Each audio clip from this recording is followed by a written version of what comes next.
दोस्तों आदाब है। मैं नीस अहमद खान हिंद वॉइस से आपसे मुखातिब हूँ। आजकल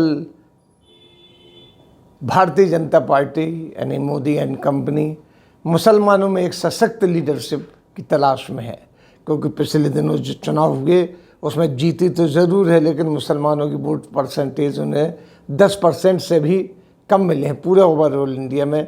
अगर यूपी का भी देखा जाए तो 8% से ज़्यादा वोट नहीं मिले हैं। वो उनके जो स्टॉन्च सपोर्टर रहे होंगे उन्होंने वोट दिए, अभी उसके ही पता नहीं चला किन लोगों ने दिए हैं। लिहाजा पिछले दिनों मोदी जी ने एक नारा दिया था कि पसमानदा मुसलमान, जो पिछड़े हुए मुसलमान हैं, उनको आगे लाना है, उनको मेन स्ट्रीम में लाना है। हालांकि मुसलमानों में पसमानदा और अशराफ की बात अब चली है और ये इकोनॉमिक कंडीशन के ऊपर है। हालांकि जातिगत कोई डिफरेंस नहीं होता उसमें, हाँ वही होता है जिस तरीके से बड़े और छोटे में फ़र्क होता है वही चलता है। अब उन्होंने एक नया नारा दिया है, नई चीज़ दी है कि वो पढ़े लिखे मुसलमान यानी सूफ़ी संतों के बीच से एक नई लीडरशिप निकालना चाहते हैं। इसके लिए उन्होंने दिल्ली में एक बड़ी कॉन्फ्रेंस भी की। हालांकि उसमें कोई नामचीन ऐसा कोई लीडर शामिल नहीं हुआ, लेकिन सबसे बड़ी बात थी कि ये इसको जो हेड किया है वो अजीत डोभाल ने, जो राइट हैंड लेफ्ट हैंड पूरे के पूरे कैबिनेट के हैं, उन्होंने इसको हेड किया है। उसमें कई धार्मिक नेता ने, किसी ने नामचीन धार्मिक नेता ने तो किसी ने हिस्सा नहीं लिया है, लेकिन इसके हज़रत सैयद नसीरुद्दीन चिश्ती उन्होंने इसको हेड किया है, यानी इस पूरी मीटिंग को किया। उसमें कोई 45-46 डिफरेंट लीडर्स शामिल थे, डिफरेंट ग्रुप्स के, डिफरेंट संप्रदाय के। उसमें बहुत बातें हुई। हालांकि अजीत डोभाल ने कहा कि जो सांप्रदायिकता के खिलाफ, देश के हित के खिलाफ बोलेगा उसको बख्शा नहीं जाएगा, और हमारे देश की तरक्की में काफ़ी बाधा उत्पन्न होती है, विदेशों में बड़ी बेइज्जती होती है जब इस किस्म की बातें बाहर जाती हैं। इसको किसी तरीके से बर्दाश्त नहीं किया जाएगा और इसको किसी न किसी तरीके से रोका जाएगा।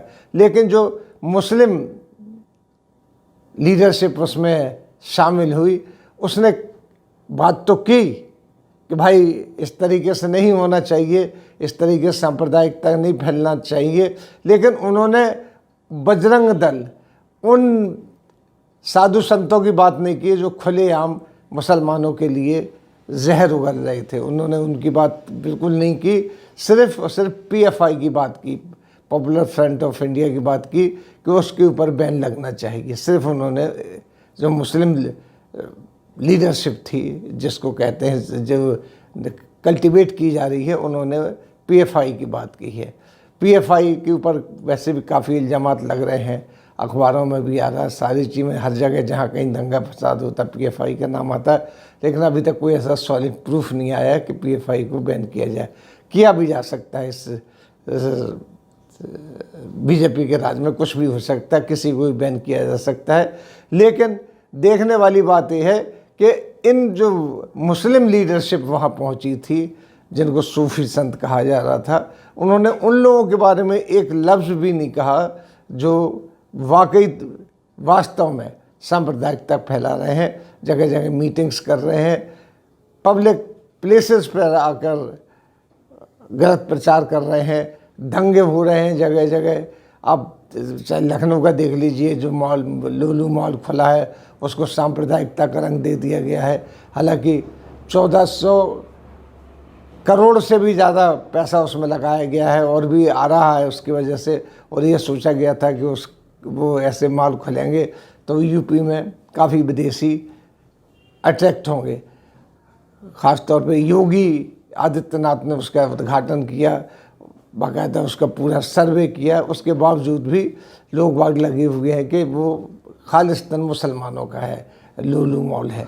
हालांकि जो बिजनेसमैन होता है वो पैसा लगाता है, वो ये नहीं देखता कहाँ उसको, जहाँ इनकम होती है वहाँ पैसा लगाता है। अभी देखिए भारत में ही देखिए कि यूएई, सऊदी अरब, यहाँ का कितना पैसा लगा हुआ है, काफ़ी पैसा लगा हुआ है यहाँ पे। अगर वो पैसा निकाल लिया जाए तो इकोनॉमी में काफ़ी असर आएगा। और आप देखिए पेट्रोल वगैरह जितना भी क्रूड ऑयल है वो इस्लामिक कंट्री यानी मुस्लिम कंट्रीज से ही देश में आ रहा है। बिज़नेस में कोई ऐसी बात नहीं देखी जाती है। लेकिन जहाँ सांप्रदायिकता की बात देखी जाए तो ज़्यादातर सांप्रदायिकता एक ही संप्रदाय से जा रही है, दूसरे संप्रदाय के ऊपर थोपी जा रही है। बुलडोजर उन्हीं के घर पे चल रहे हैं, मकान उन्हीं के गिराए जा रहे हैं, जेल में वही डाले जा रहे हैं।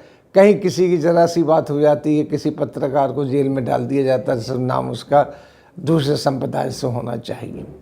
ये सब चल रहा है। उनका किसी ने जिक्र नहीं किया, जिक्र सिर्फ पीएफआई का हुआ। पीएफआई अगर गलत है तो उसे बैन कर देना चाहिए, ऐसी कोई बात नहीं है। जो देश के हित के लिए सही काम नहीं कर रहे उन संस्थाओं को 100% बैन कर देना चाहिए, चाहे वो किसी तरफ की हो, चाहे वो इस तरफ की हो या उस तरफ की हो, उनको बैन कर देना चाहिए। लेकिन इस पूरी मीटिंग में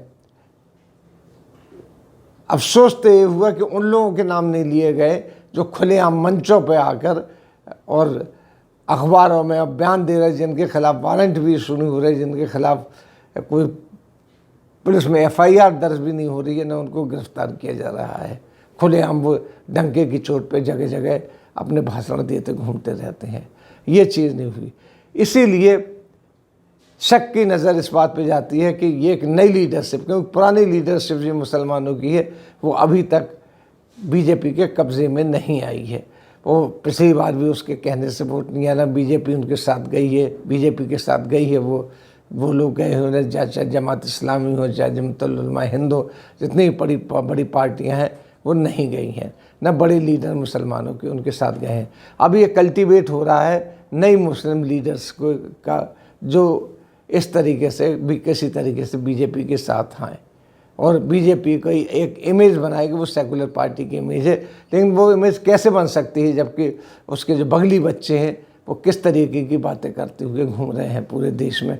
आए दिन कहीं ना कहीं होता रहता है, उनकी दुकानें लूटी जाती, फेंकी जाती, माफ़ कीजिए, लूटी दुकानें फेंक दी जाती हैं, नहीं लगाने दिया जाता है, उनको सांप्रदायिकता के नाम पर प्रताड़ित किया जाता है, जेलों में डाला जाता है। इस तरीके से सब चल रहा है हिसाब किताब। उसके बावजूद भी एक नई लीडरशिप कल्टीवेट करने की बात चल रही है, जिसकी कोशिश चल रही है। अभी आगे क्या होता है उसको बताते चलेंगे। इसी के साथ हम आपसे लेते विदा, अगले अंक में फिर हाजिर होंगे। तब तक के लिए दीजिए हमें इजाज़त।